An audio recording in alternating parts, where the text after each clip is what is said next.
오늘 특별히 추수감사라고 하는 어떤 주제를 가지고 함께 예배하고 있습니다.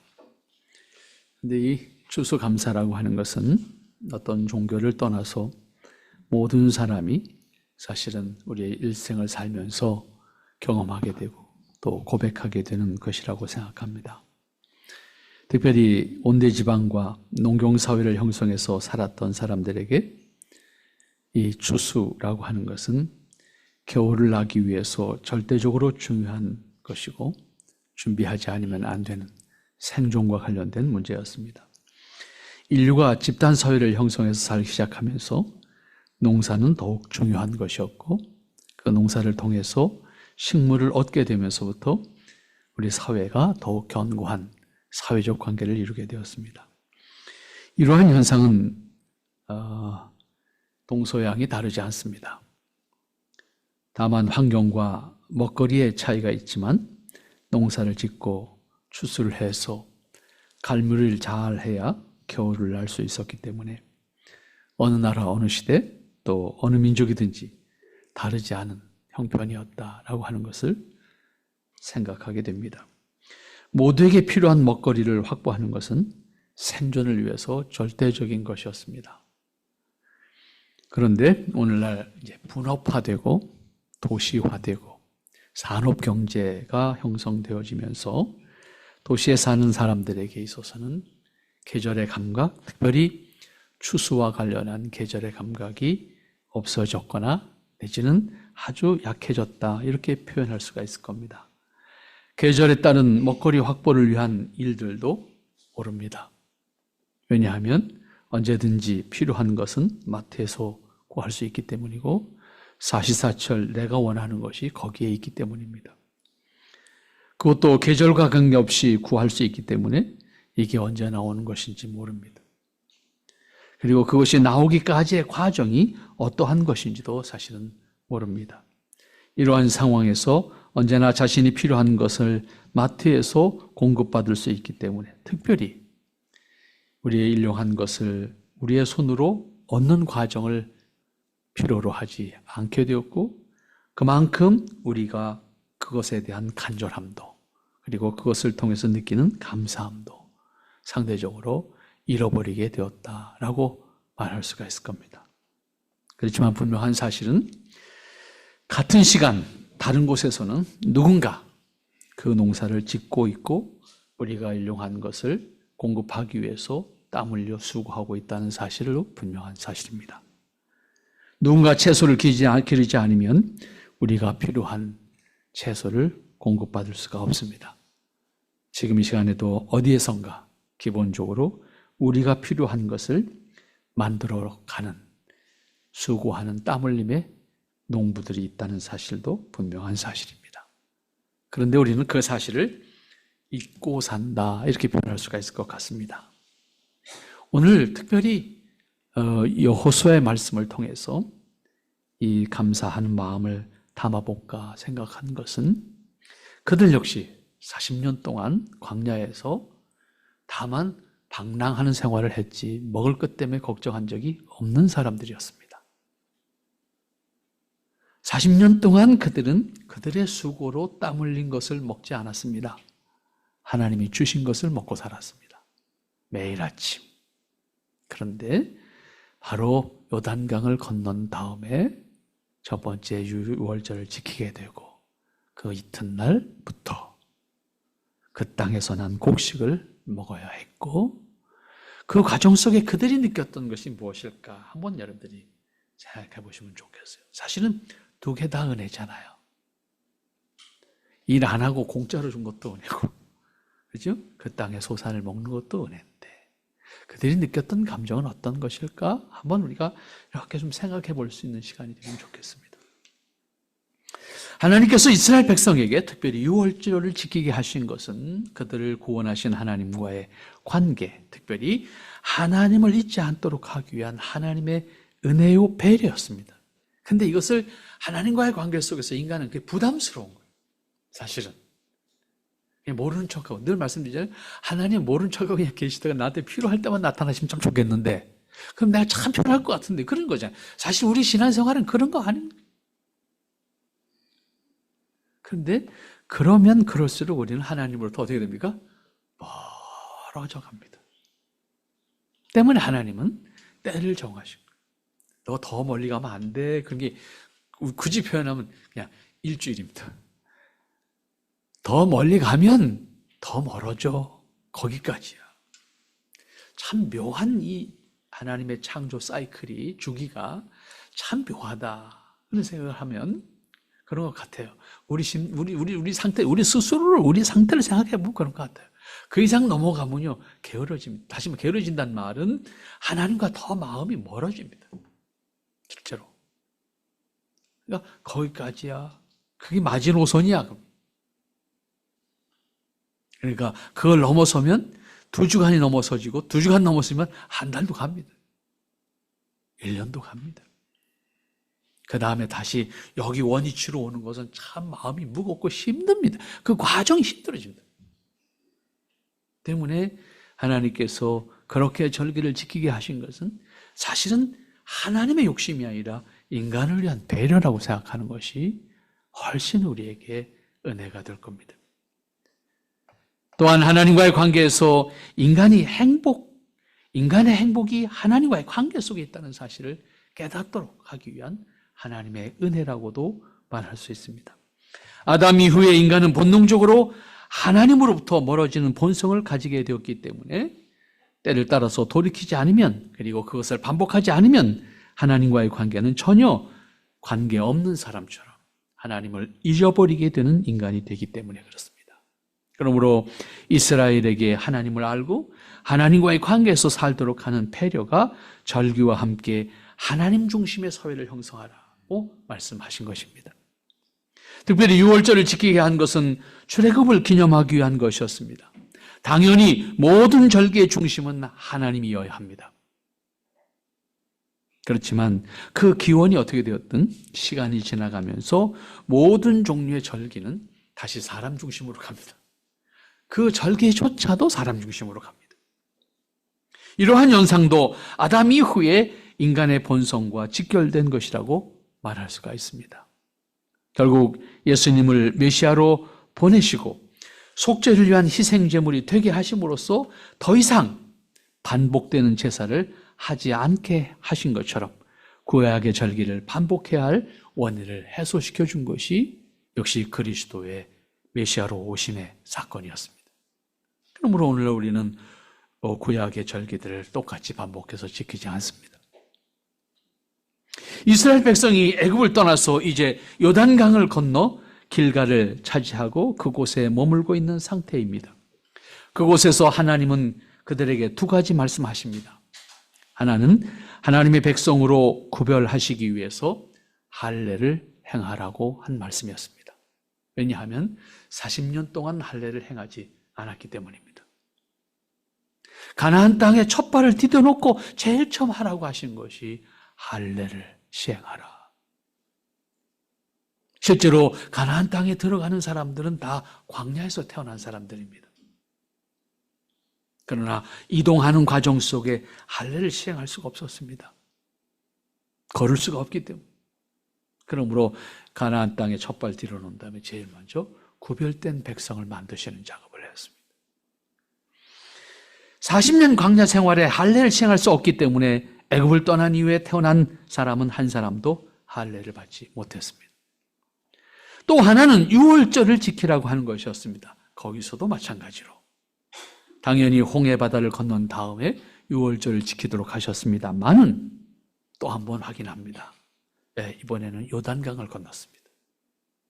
사실은 규모가 작을 뿐이지 홍해를 건너는 사건이나 요단강을 건너는 사건을 보면 같습니다. 하나님께서 물을 세우시고 그들이 건너는 땅을 마르게 하셨다고 했습니다. 그리고 그 땅을 건넜습니다. 그 땅을 건넌 이후에 다시 한번 확인합니다. 6월절 절기를. 여기서 깨닫고 배워야 하는 것은 왜 그렇게 절기를 지키라고 하셨는가입니다. 앞에서 말씀드린 것처럼 하나님을 잊지 않게 하고 그들을 구원하신 하나님과의 관계를 유지하기 위함입니다. 그것을 통해서 하나님은 기뻐하시겠다는 겁니다.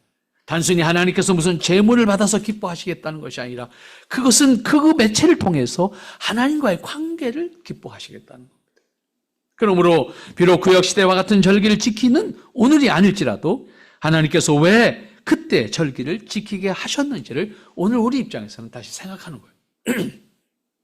똑같은 절기를 지키는 우리의 모습은 아니지만 왜 하나님께서 그때 그렇게 하셨는가? 그것은 은혜를 잊은 시대에 살고 있는 우리가 이 말씀을 기억해야 하는 이유라고 생각합니다.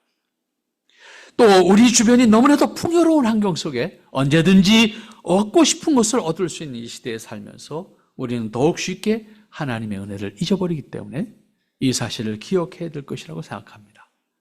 현대는 하나님의 은혜를 잊고 사는 시대라고 표현할 수가 있을 것 같습니다. 모든 것이 자신의 능력으로 경제적인 힘으로 되는 것이라고 생각하고 있기 때문입니다. 하지만 인간이 일용하게 먹고 사는 모든 것은 하나님의 은혜로만 주어지는 것이라는 사실을 반드시 기억해야 될 겁니다.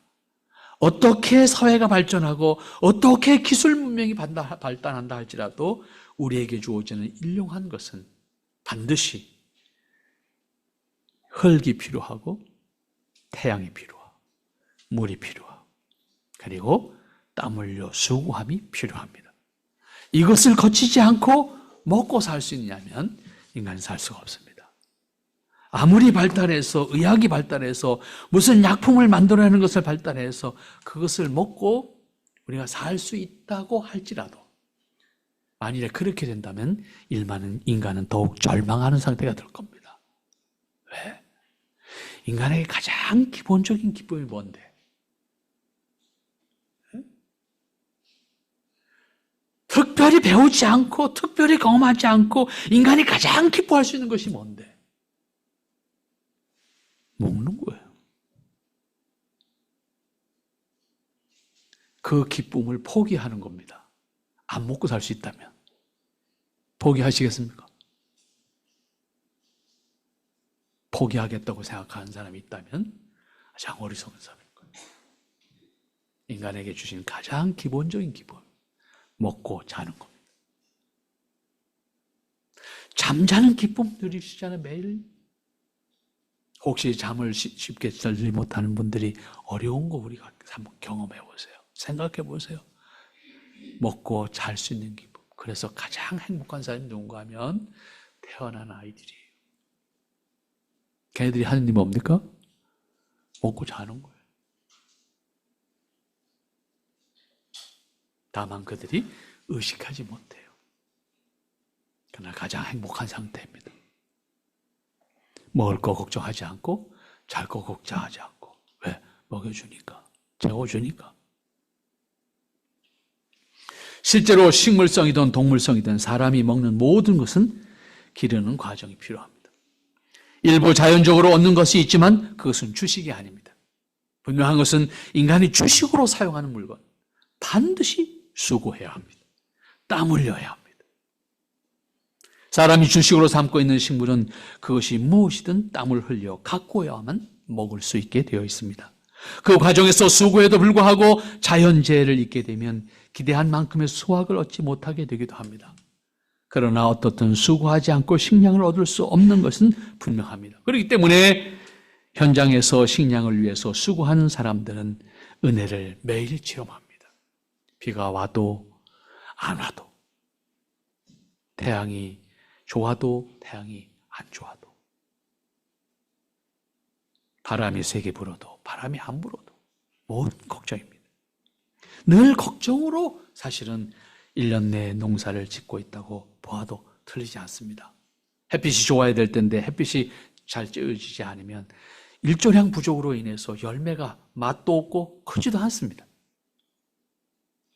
그런가 하면 태양이 너무 세게 내리쬐도 또 문제입니다. 왜? 그때는 또 이게 상품 가치가 떨어지기 시작합니다. 참 적당이라고 하는 말이 어려운 것이 농사하는 분들의 마음입니다. 근데 그들이 가장 잘 쓰는 말도 적당입니다. 모든 게 적당했으면 좋겠네. 근데 사람 마음대로 안 되는 거죠. 그렇기 때문에 현장에서 식량을 위해서 수고하는 사람들은 은혜를 매일 확인하는 겁니다.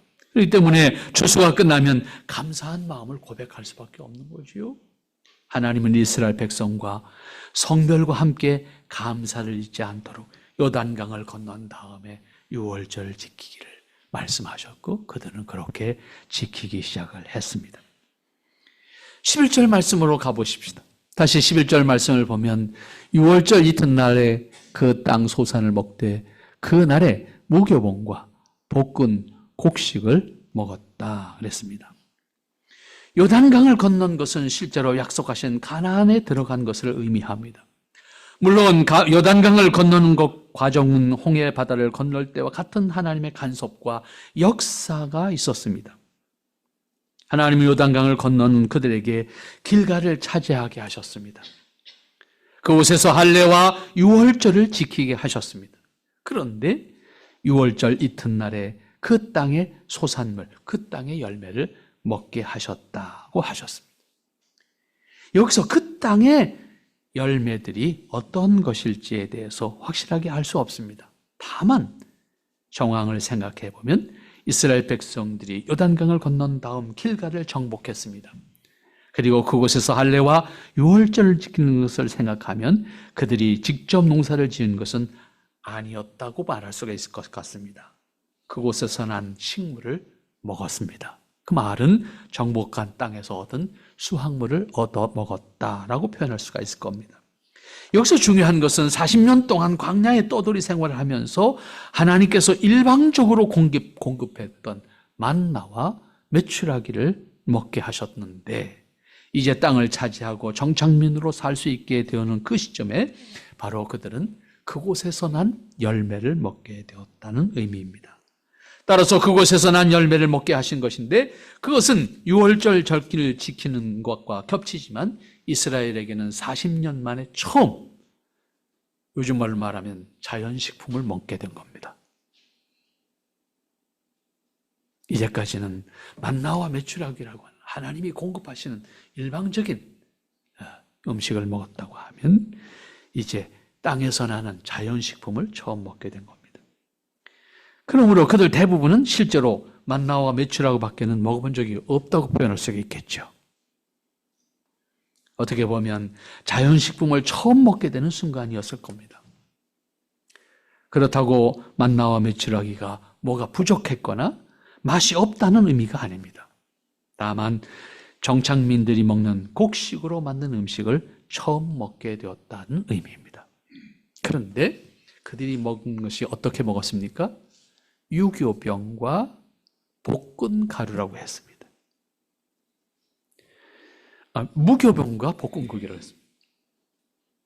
무교병이라는 것은 발효시키지 않은 빵을 의미합니다. 발효시키지 않은 빵 맛 있습니까? 맛 없습니다. 볶은 곡식 가루가 맛이 있습니까? 맛이 없습니다. 그것이 그들이 가나안 땅에서 처음 먹은 식사였습니다. 그렇지만 그것은 매우 중요했습니다. 말씀드렸던 것처럼 만나 외에 처음 먹는 음식이었습니다. 그런데 유월절과 함께 먹는 음식이었기 때문에 참으로 열악한 음식이라고 말할 수 있을 겁니다. 우리식으로 표현하면 비상식량 수준이죠. 그 비상식량 수준의 미숫가루를 먹고 그들의 첫 가나안 생활이 시작된 겁니다. 이때 그들이 느꼈던 것은 무엇일까? 여러분들이 한번 마음으로 한번 느껴보시면 좋겠습니다. 중요한 것은 그 땅에서 난 열매를 먹었다는 사실이고 지금까지 그들이 먹었던 식품은 완전한 것이었지만 그들의 수고로 먹은 것이 아니고 하나님께서 매일 주시는 것으로 먹었습니다. 그러나 그 땅에서 생산된 식물을 먹는다는 것은 의미가 다릅니다. 또한 식품의 질감도 달랐습니다. 어떤 형태로든 그들의 수고가 필요했습니다. 볶은 곡식의 가루를 할지라도 볶아야 되고 갈아야 되는 수고가 들어가기 시작합니다. 단지 매일 가져다가 먹으면 되었던 만나와 메추라기였지만 길갈에서부터는 자신들의 손으로 식량을 구하고 만들어야 한다는 사실입니다. 비로소 나그네 생활이 끝났다는 의미고 정착민으로 살 수 있게 되었다는 의미를 담고 있습니다. 그렇기 때문에 그들에게도 음식만의 문제가 아니고 가나안 땅에 들어갔다고 하는 사실을 체험하게 되는 사건이었습니다.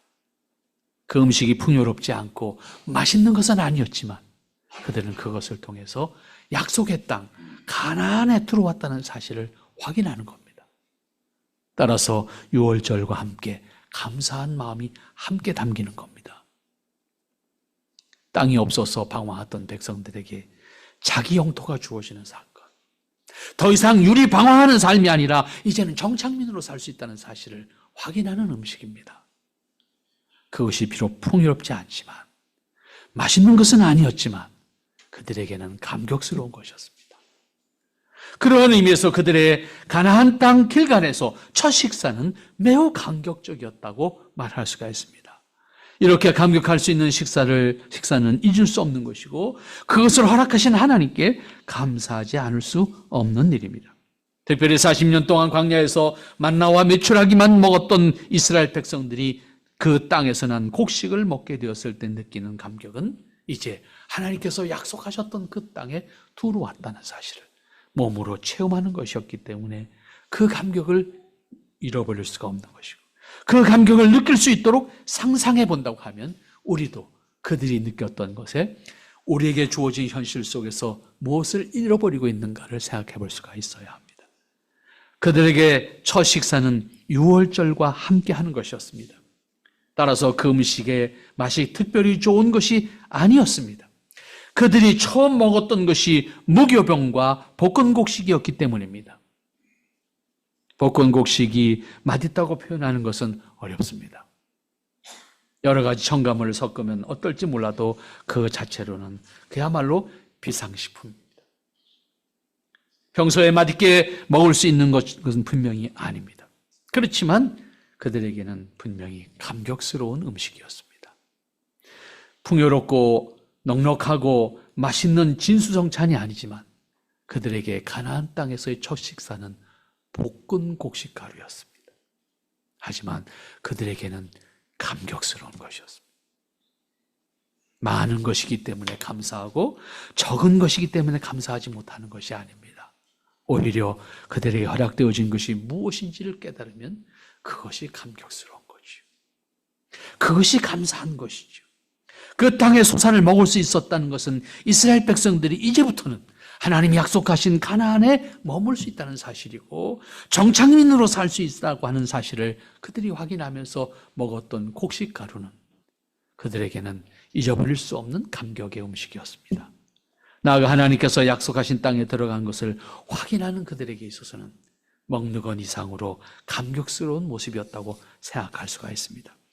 그들이 느끼는 감격스러움이 유월절 절기를 지키는 것과 함께 표현된 것처럼 오늘날 교회가 감사절로 지키고 있는 그 출발점은 유럽 대륙을 떠났던 이주민들이 특별히 신앙의 자유를 찾아서 북아메리카로 대륙으로 건너갔던 이주민들이 북아메리카에 도착해서 가지고 간 씨앗을 가지고 농사를 지었습니다. 그 농사를 지은 것을 거두어 들였을 때 척박한 땅이고 그리고 인디언들과 싸워가면서 지켜냈던 농토고 그리고 아무것도 없는 그곳에 가서 황량한 그곳에 가서 나무를 베어서 통나무집을 짓고 그리고 그곳에서 농사를 지어서 첫 열매를 거뒀을 때 그들이 느꼈던 감격입니다. 그 감격을 표현할 수 있었던 것이 추수감사절이었습니다.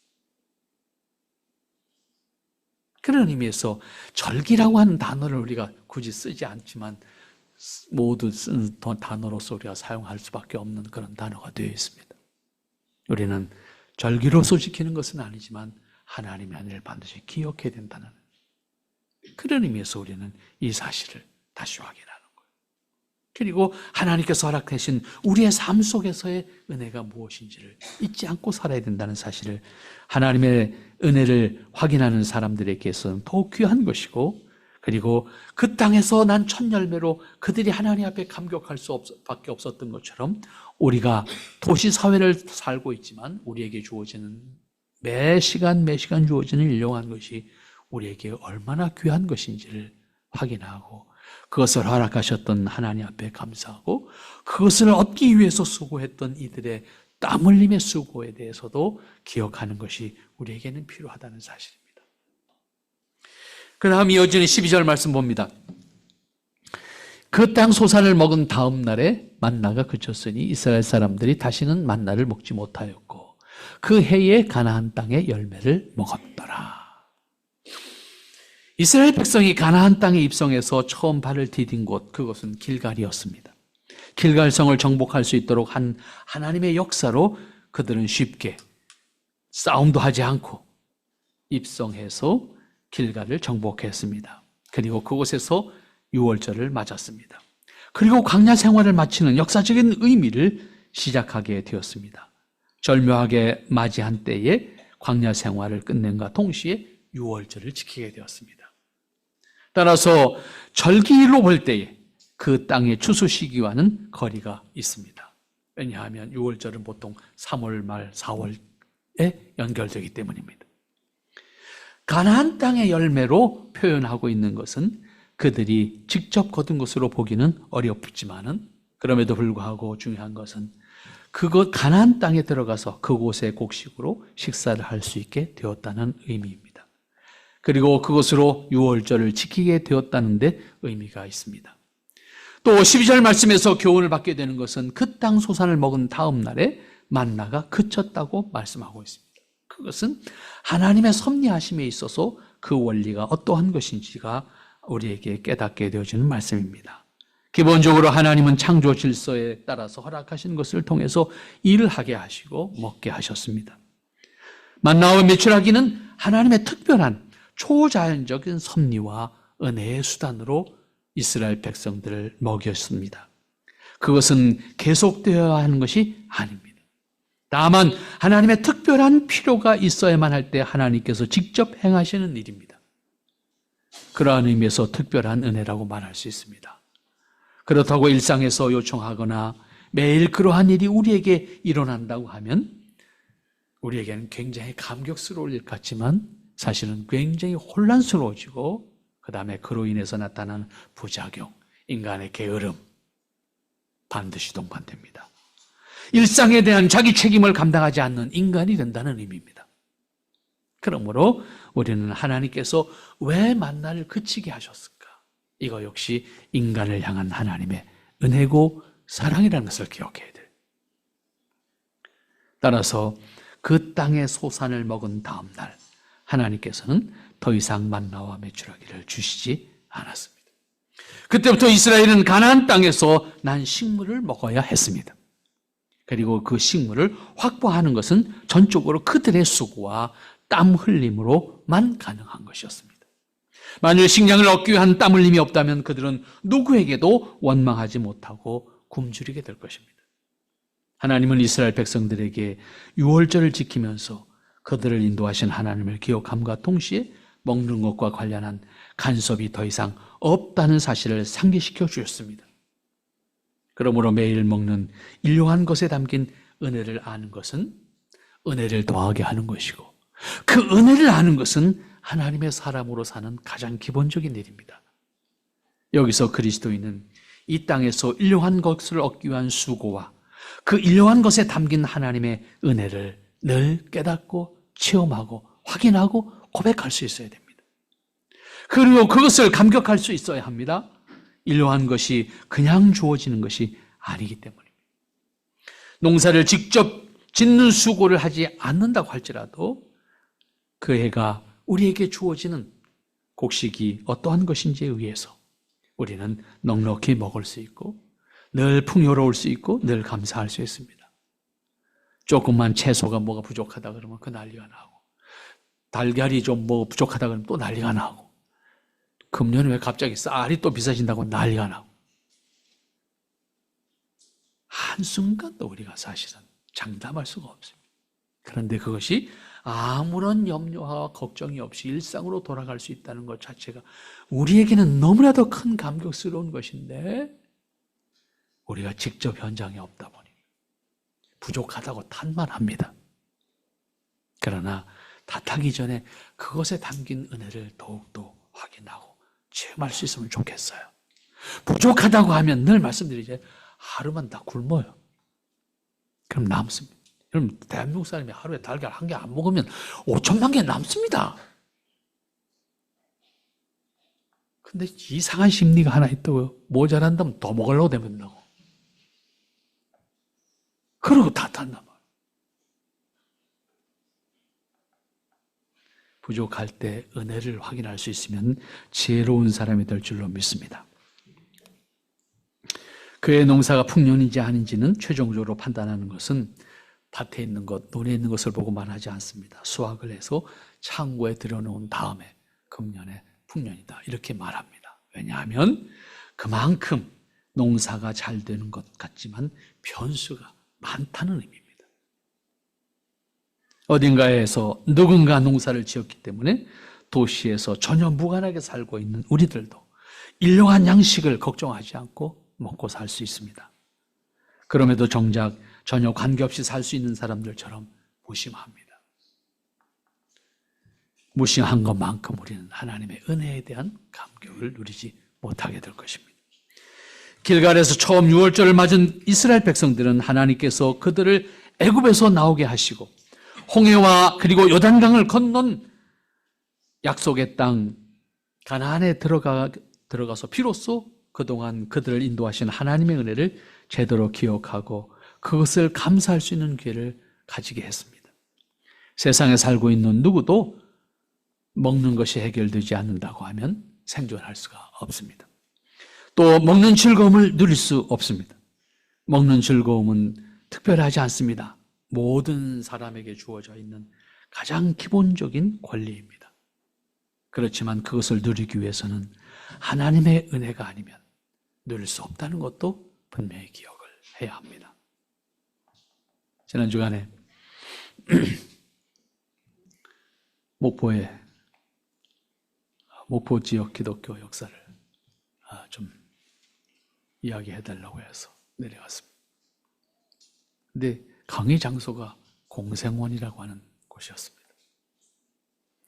목포 전남 지방에서는 가장 유명한 고아원입니다. 고아원 강당에서 강의를 해달라고 갔습니다.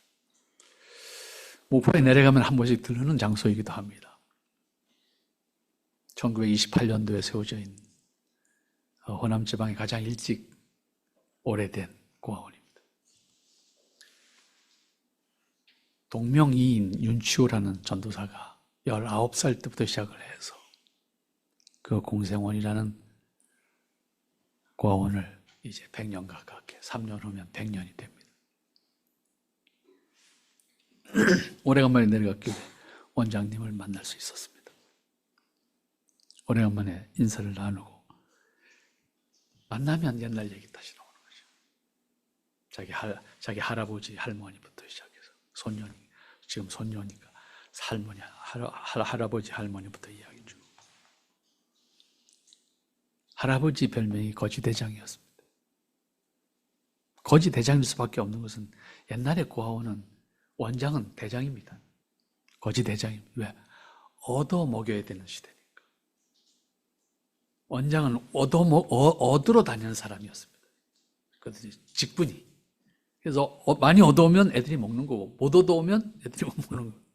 근데 거지대장이 되다 보니까 아이들이 6.25 때는 500명, 600명. 그럼 뭐 한 끼를 먹으려면 도대체 얼만큼의 식량이 있어야 한 끼를 먹어요? 그거를 지켜내는 역할을 하면서 결국은 이분은 6.25 때 아이들 먹을 게 없으니까 도청으로 식량 구하러 갔는데 누군가에 납치해서 죽음을 당해서 없죠. 사라졌습니다. 지금까지 행방불명인데 뭐 공산군에 의해서 처형됐을 거라고 밖에 다른 길이 없으니까. 할머니가 그 아이들을 보듬고 안고, 근데 그 할머니가 일본 사람이었어요. 그 아이들을 보듬고 안고 그 아이들을 지켜내기 위해서 모든 고난을 당했죠. 그러니까 일본 여자였지만 돌아가지 않고 그 아이들을 지켜냈다고. 그 할머니가 돌아가실 때 목포지방에서는 사회장을 치러줬어요. 일본 여자지만 목포지방 최초의 사회장을 치른 사람이. 그렇게 지켜내려온 고아원 지금까지 있습니다. 지금은 그 손녀딸이 하고 있습니다만 그 과정을 보면서 늘 느끼는 거죠. 윤치호라고 하는 그분, 여기 서울에서 활동했던 윤치호하고는 다른, 근데 한자까지 똑같으니까 사람들이 헷갈려요.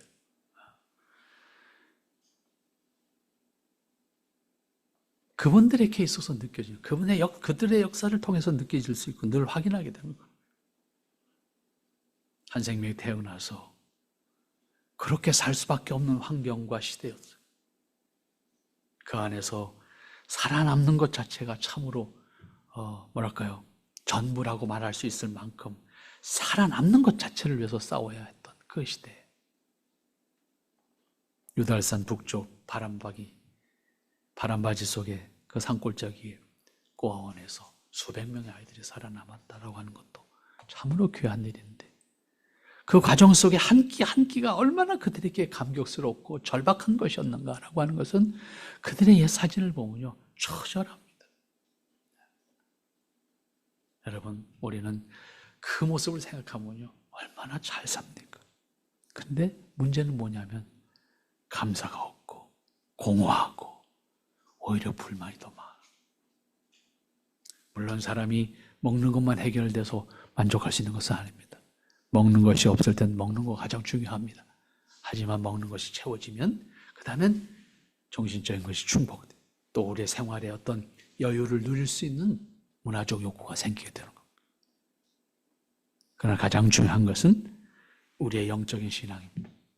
하나님과의 관계 속에서 나의 일용한 것을 어떻게 먹을 건가, 어떻게 누릴 건가를 스스로 판단할 수 있는 사람이 될 때 주어진 것에 대한 가치와 감격이 우리에게 주어지는 거예요.